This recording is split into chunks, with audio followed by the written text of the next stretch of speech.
Seigneur nous interpelle aujourd'hui, une fois de plus, à lui faire confiance, quelles que soient les situations dans lesquelles nous nous trouvons, à pouvoir garder la joie dans le cœur et à lui faire confiance. C'est une raison fondamentale.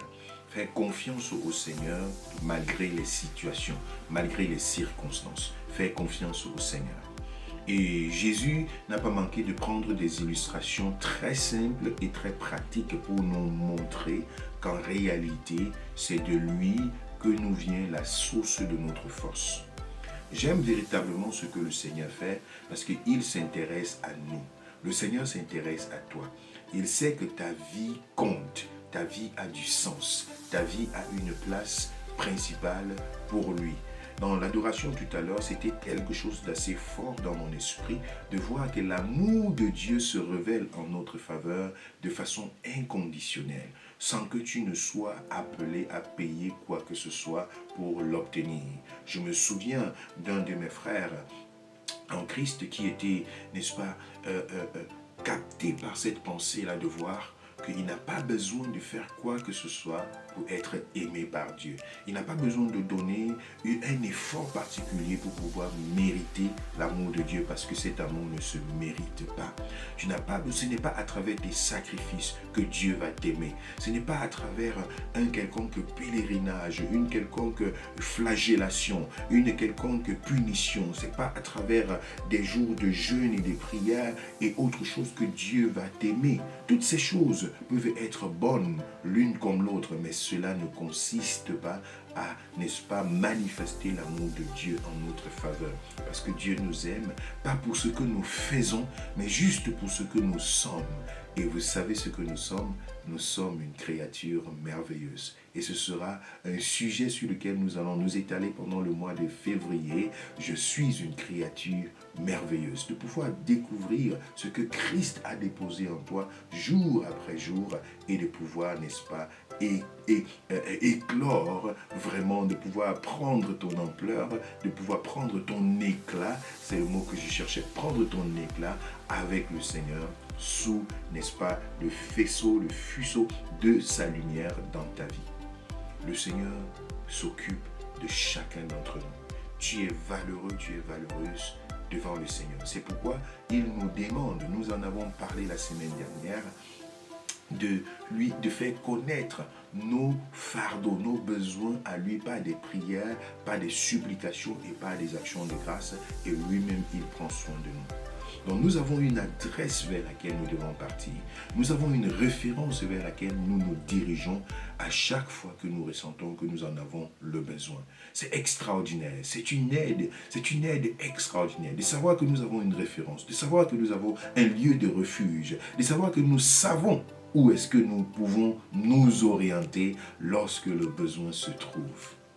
C'est merveilleux de pouvoir vivre dans cette posture-là. Et je voudrais lire avec nous dans le livre de Matthieu au chapitre 6. Matthieu chapitre 6, Jésus consacre une bonne partie de son enseignement sur ce thème-là, ne vous inquiétez pas. C'est pourquoi, je vais donc lire à partir du verset 25, c'est pourquoi je vous dis, ne vous inquiétez pas. Je répète cette phrase, c'est Jésus lui-même qui la prononce, c'est pourquoi je vous dis, ne vous inquiétez pas. Ne vous inquiétez pas pour votre vie de ce que vous mangerez, ni pour votre corps de quoi vous serez vêtu. La vie n'est-elle pas plus que la nourriture et le corps plus que le vêtement? C'est extraordinaire de voir comment Jésus s'occupe des plus petits détails. Des choses parfois que nous, en tant qu'enfants de Dieu, nous pensons que ça n'intéresse pas le Seigneur. De quoi est-ce que je vais me vêtir? De quoi est-ce que je vais me nourrir? Le Seigneur en est également intéressé. Il dit, il voit cela dans les plus petits détails de ce qui nous préoccupe chaque jour, de ce qui passe dans notre pensée, dans notre intelligence, au-dedans de nous. Lorsque nous nous faisons du souci pour nos enfants, pour nos petits-enfants, pour ceux qui sont à côté de nous, pour nos parents, chaque petit détail, le Seigneur en est intéressé. Il vient dire ici à ses disciples, ne vous inquiétez pas. Ne vous inquiétez pas pour votre vie, de ce que vous mangerez, ni pour votre corps, de quoi vous serez vêtu. La vie n'est-elle pas plus que la nourriture et le corps plus que le vêtement? Regardez les oiseaux du ciel. Ils ne sèment ni ne moissonnent, et ils n'amassent rien dans des greniers. Et votre Père céleste les nourrit. Ne valez-vous pas beaucoup plus qu'eux? Bien-aimé. Ouais, ce que j'aime sur le Seigneur Jésus, c'est qu'il est très simple dans son évangile. Il prend une théologie grandement compliquée et il la compacte en quelque chose de très simple pour la servir à son peuple. Il parle ici de la vie. Il veut montrer ici que la vie a un sens très très grand et que lui, il a déjà pris soin de nous donner la vie et de nous garder en vie. C'est pourquoi il dit, ces choses-là, la vie ne valent-elles pas plus que la nourriture et le corps et le vêtement? Donc si le Seigneur nous donne déjà la vie et qui nous permet d'être vivants, si tu respires, si tu peux, n'est-ce pas, être debout, que tu as la vie, alors sache que le Seigneur a déjà pourvu pour quelque chose qui vaut mieux que le vêtement et que la nourriture. Alors il dit, la vie que tu as est déjà plus valable que ces choses. Ça veut dire, si j'ai fait le plus, pourquoi ne serais-je pas capable de faire le moins? Donc, le Seigneur ici vient montrer à ses disciples, à ceux-là qui marchent avec lui, qu'il a déjà pourvu pour le fait qu'ils sont là, ils sont debout. Il faudrait que tu sois encouragé à te rendre compte que du moment où tu es debout, du moment où tu as le souffle de vie, nous nous souvenons encore de ce témoignage la semaine passée dans notre assemblée locale du CBS Church ici à Ingolstadt, comment une de nos bien-aimées, infirmière de son état, donnait son témoignage, comment un patient la suppliait, donne-moi le souffle, donne-moi le souffle. Et elle se demandait, mais qui suis-je pour donner le souffle à ce patient qui était en train d'agoniser? Et dans cette atmosphère, elle s'est souvenue que nous sommes privilégiés d'avoir quelqu'un avec nous qui peut nous donner le souffle. Il s'appelle Dieu. Il nous donne ce souffle-là gratuitement. As-tu déjà reçu une facture un jour pour l'air que tu respires, pour la vie que tu as? As-tu déjà reçu une facture pour les heures que tu as déjà passées sur cette terre? Nous recevons des factures pour tout. Encore beaucoup plus en Europe, en Occident, dans les pays développés, nous recevons des factures pour tout. Parfois en Afrique, il y a des choses pour lesquelles il n'y a pas de facture, mais ici, ce sont des factures pour tout. Même pour aller jeter la poubelle, tu as des factures. Donc, c'est à tous les niveaux que tu dois payer des factures. Mais l'air que nous respirons est resté jusqu'ici. Je prie que ça reste comme ça, mais c'est resté jusqu'ici l'une des seules et des rares choses pour lesquelles nous n'avons pas de facture à payer. Le Seigneur pourvoit pour nous donner le souffle. Alors il dit, ça c'est quelque chose qu'aucun être humain n'aurait pu vous donner. Je vous le donne gratuitement. Et comment ne serais-je pas capable de pouvoir aux choses qui sont moindres que celles-là?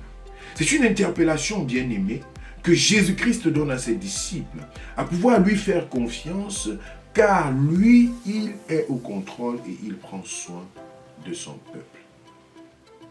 Lorsque tu es dans des moments d'inquiétude, lorsque tu es dans des moments de réflexion, lorsque tu es dans des moments d'interrogation, lorsque tu es dans des moments, n'est-ce pas, de soucis et de tremblotes, à cause du fait que tu as des incertitudes sur ce de quoi tu devrais te nourrir, ce de quoi tu devrais te vêtir, sur à quoi ressemblera ton lendemain. Vous savez, quand on parle de ce de quoi tu vas te nourrir, ce de quoi tu vas te vêtir, cela peut impliquer aussi ta vie professionnelle. Cela peut impliquer ton revenu. Cela peut impliquer, n'est-ce pas, la protection de tes investissements. Cela peut impliquer, n'est-ce pas, ton champ, là où tu as sémé quelque chose, là où tu as cultivé. Tu pars dormir. Ce champ de quelques mètres carrés, de quelques kilomètres carrés, ainsi de suite, tu ne les transportes pas avec toi dans ton sac pour les protéger à tout moment. Tu ne sais pas ce qui peut se passer. Mais le Seigneur dit, ne t'inquiète pas de ce de quoi tu seras nourri, de ce de quoi tu pourras te vêtir. C'est une assurance que le Seigneur nous donne pour dire, il y a la vie qu'il nous a donnée et il y a les choses qui tournent autour, à travers lesquelles nous avons la possibilité de nous nourrir et de nous vêtir. Nous nourrir, ça veut dire prendre soin de nos enfants, prendre soin de ceux pour qui nous sommes à la charge. Lorsque nous nous inquiétons de à quoi est-ce que le lendemain va ressembler, le Seigneur dit, j'ai pourvu pour la vie et je suis capable de prendre soin de la suite. Ici, il ne s'agit pas de ne pas se faire des idées, de ne pas se faire des planifications, de ne pas pouvoir planifier dans le futur. Ce n'est pas de ça qu'il s'agit. Ici, il s'agit de pouvoir quitter l'inquiétude par rapport à cela et savoir, l'Éternel est avec moi et il prend soin de moi. Il ne s'agit pas de dire dans une nonchalance et dans une paresse qu'on n'a pas besoin de penser au futur. Mais il s'agit ici, dans des temps d'incertitude, dans des moments où on ne voit pas à quoi ressemblera l'avenir, de dire, Seigneur, je sais que tu prendras soin. Je sais que les choses ressemblent, n'est-ce pas, à quelque chose d'obscur en ce moment, mais je sais que tu prendras soin. Et même si lorsque tu vois comme si l'avenir est propre, tout est clair, je voudrais te dire que tu as besoin de confier cela au Seigneur parce que tu ne sais pas à quoi le lendemain pourrait ressembler. Ce n'est ni par la force, ni par le pouvoir, mais c'est par l'Esprit de Dieu. Nous regardons vers l'avant, mais nous ne regardons pas avec peur et tremblement dans notre cœur.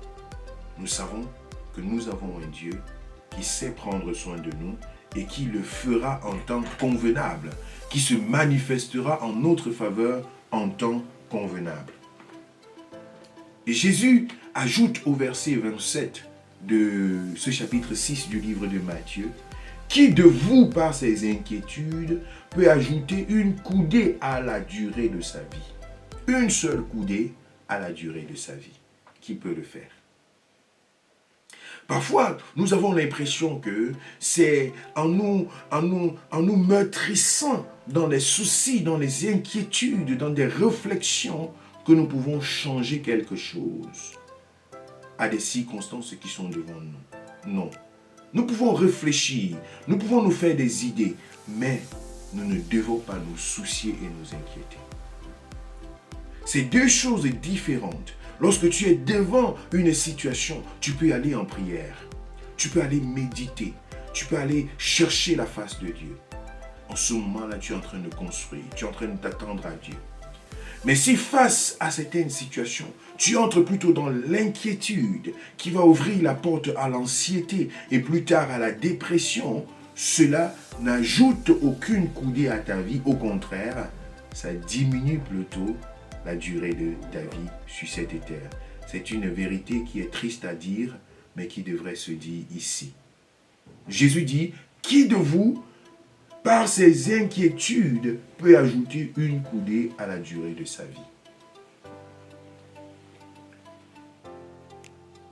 Nous sommes interpellés à, jour après jour, apprendre à faire confiance au Seigneur. Nous sommes interpellés, jour après jour, à pouvoir, n'est-ce pas, nous confier en Dieu.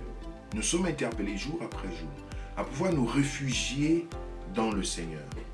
Lorsque des choses vont mal, lorsque des situations sont compliquées autour de nous, lorsque on ne sait plus sur quel pied danser, il faut absolument que nous puissions chercher une référence par excellence qu'est le Seigneur Jésus. Est-ce que tu sais à quoi ressemblera ton lendemain? Est-ce que tu sais, n'est-ce pas, ce qui t'attend dans cette nation de l'Allemagne?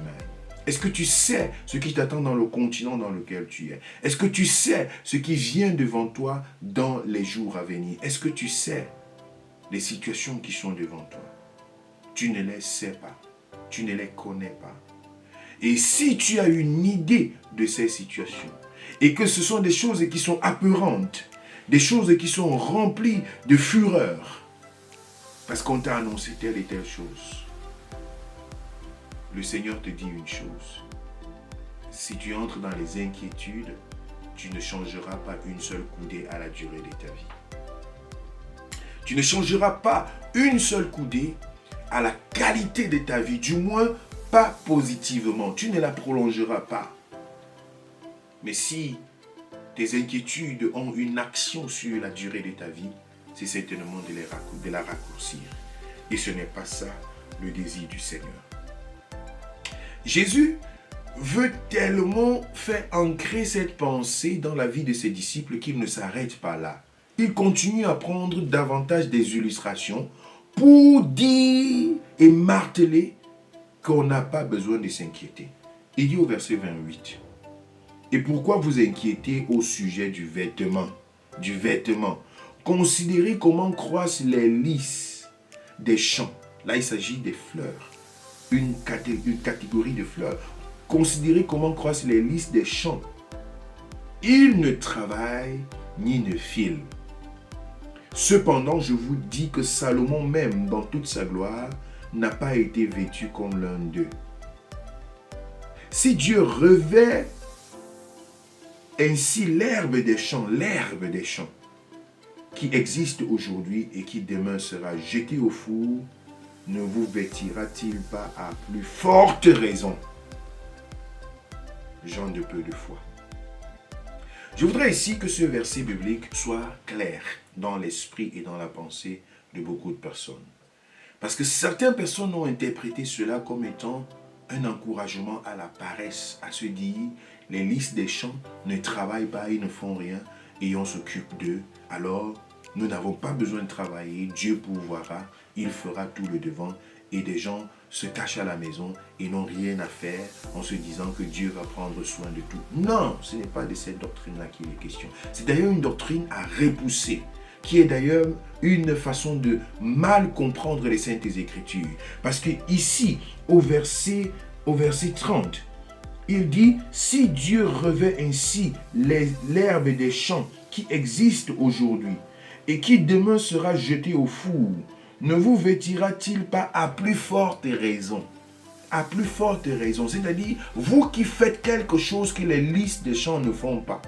Vous qui valez plus que ce que les lys des champs valent. Vous qui êtes, n'est-ce pas, dans une posture qui est plus favorable que celle des lys des champs. Les lys des champs sont là à ne rien faire, coucher, et juste la beauté les surprend, n'est-ce pas, l'éclat les surprend, et ils sont admirés, plus admirés même que Salomon. Mais il dit ici, à plus forte raison, vous. Ça veut dire que nous sommes appelés à pouvoir faire quelque chose dans cette direction-là. Et le Seigneur vient déverser de sa grâce, déverser de son amour, déverser de sa puissance. C'est le contexte de ce passage. Et c'est pourquoi il faut le comprendre de façon très claire. Cependant, le Seigneur nous interpelle à faire premièrement confiance, pas en notre travail, mais en lui qui est la source de toutes choses, et lui, de lui-même que vienne cette force dont nous avons besoin pour pouvoir passer à l'action, pour quitter la paresse et pouvoir nous mettre en activité. Tu te mets en action, tu opères, tu travailles, tu fais ce que tu as à faire et tu laisses le Seigneur faire ce qu'il a à faire dans ta vie, dans tes études. Ce n'est pas le temps d'entrer avec la confusion, avec des inquiétudes de à quoi va ressembler le lendemain. Mais c'est le temps de faire confiance au Seigneur. Lorsque tu vois un défi devant toi, on te dit cette filière est très difficile. On te dit cette dimension dans laquelle qui t'attend demain est très difficile. Cette procédure dans laquelle tu es entré, c'est très difficile. Le lendemain est comme ci, le lendemain est comme ça. Toutes ces informations qui parlent du futur et qui ne sont pas joyeuses peuvent produire en toi de l'inquiétude.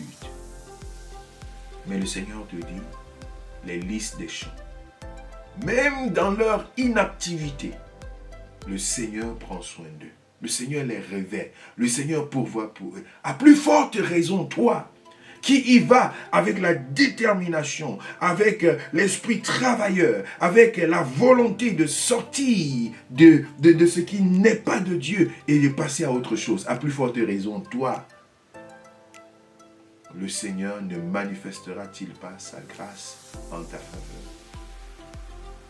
Au lieu d'entrer dans l'inquiétude par rapport à toutes les informations, à tout ce qui vient à gauche et à droite, au lieu de tomber dans une inquiétude et de se détourner de la volonté parfaite de Dieu pour toi, du chemin que Dieu a tracé sur ta vie, vaut plutôt mieux faire confiance au Seigneur dans les plus petits détails, dans tes études, dans ton foyer, dans ta famille, dans tes relations, dans les engagements que tu as devant toi. Lorsqu'on annonce la récession, lorsqu'on annonce la conjuration, lorsqu'on annonce des choses autour de toi, lorsque toi-même tu vois que ça ne va pas dans un sens positif, quel est l'état de ton cœur? Est-ce que tu t'alignes et tu te laisses tout simplement confondre par ce que tu vois autour de toi?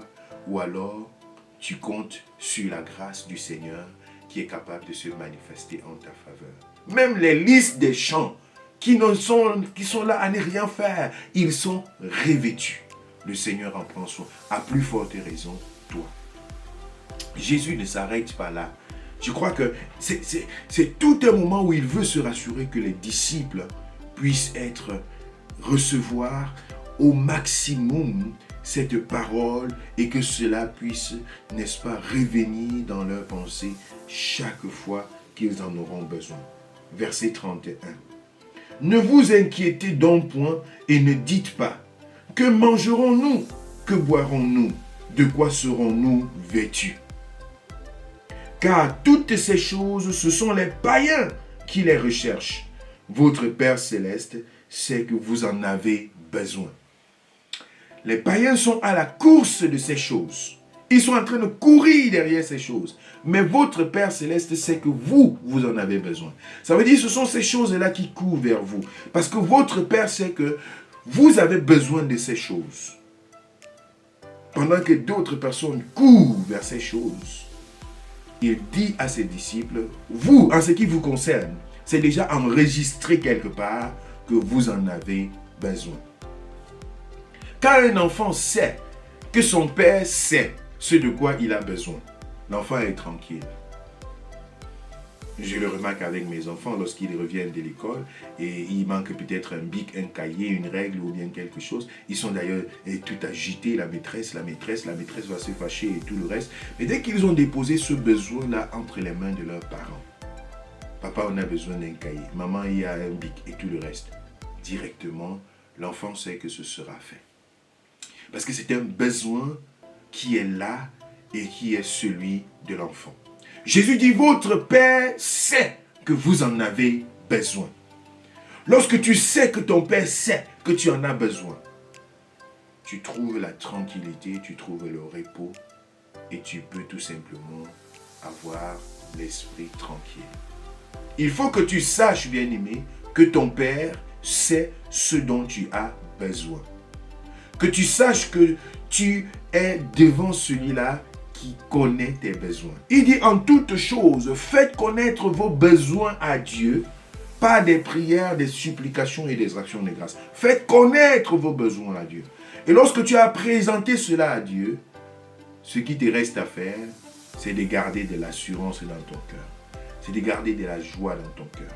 C'est de garder, n'est-ce pas, de la sérénité dans ton cœur parce que ton Père sait que tu en as besoin. Et il s'en occupe de lui-même. Pendant que les païens courent derrière ces choses, toi, tu as une attitude à faire, savoir fermement, ton Père sait que tu en as besoin. Et il nous dit donc, au verset 33, quelque chose d'extraordinaire. Cherchez premièrement le royaume et la justice de Dieu, et toutes ces choses vous seront données par-dessus tout. Ne vous inquiétez donc pas du lendemain, car le lendemain aura soin de lui-même. À chaque jour suffit sa peine. Quand tu écoutes ce verset, tu peux te coucher et dormir. Ce verset 34 c'est le médicament contre les insomnies. C'est le médicament contre Schlaflosigkeit. C'est-à-dire, ne vous inquiétez pas du lendemain, car le lendemain aura soin de lui-même. À chaque jour suffit sa peine. Mon épouse, maman Christelle, me demande souvent, mais tu fais comment pour dormir tranquillement comme ça? Parce que lorsque je pars au lit, je dis gloire à Dieu pour toute la journée, je remets tout entre les mains du Seigneur, je me couche et je m'endors. Ce qui m'attend demain va m'attendre demain. Pour le moment, c'est le temps pour moi de me reposer. Bien-aimé dans le Seigneur. Il faut apprendre à remettre tout entre les mains du Seigneur. À quoi te servent des nuits blanches? Des nuits à réfléchir, à compter le toit du plafond, à tourner en rond à gauche, à droite. À quoi est-ce que cela te sert? Ce n'est pas une accusation que je suis en train de faire, je suis en train de t'interpeller, à te demander, mais à quoi est-ce que ça me sert? À quoi est-ce que ça me sert de tourner en rond?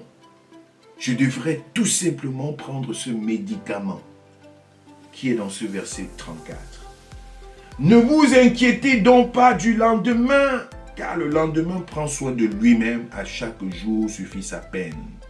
Seigneur, merci pour cette journée. Merci pour tout ce qui est tombé sur moi, sur tout ce sur quoi je suis tombé, tout ce qui s'est passé. Merci Seigneur. Je remets entre tes mains et je m'en vais me coucher, je m'en vais me reposer. Tu entres dans cette paix. Tu entres dans ce repos, tu entres dans cette restauration en sachant que tu as fait ce que tu aurais pu faire. Le reste que tu n'as pas pu faire, c'est du ressort de Dieu. Ce que tu n'as pas pu faire n'est pas de ton ressort. Tu as fait ce que tu as pu faire pendant cette journée. Ce que tu n'as pas pu faire est du ressort de Dieu. Tu laisses entre ses saintes mains, tu lui dis Seigneur, j'ai fait ce que j'ai pu faire aujourd'hui. Le lendemain t'appartient. J'ai besoin de force pour demain. Et tu trouves ta paix, tu trouves ta tranquillité et tu t'endors. Avant le verset 34, il y a le verset 33 avec lequel je voudrais achever aujourd'hui pour ce culte de ce matin. Le Seigneur nous dit, cherchez premièrement le royaume et la justice de Dieu. N'est-ce pas? Et toute autre chose vous seront données par-dessus tout. Quelle est notre priorité? Quelle est ta priorité? Quelle est ta priorité? Pourquoi es-tu sur cette terre? Quelle est la raison pour laquelle Christ Jésus te laisse encore vivre sur cette terre? Quelle est la raison?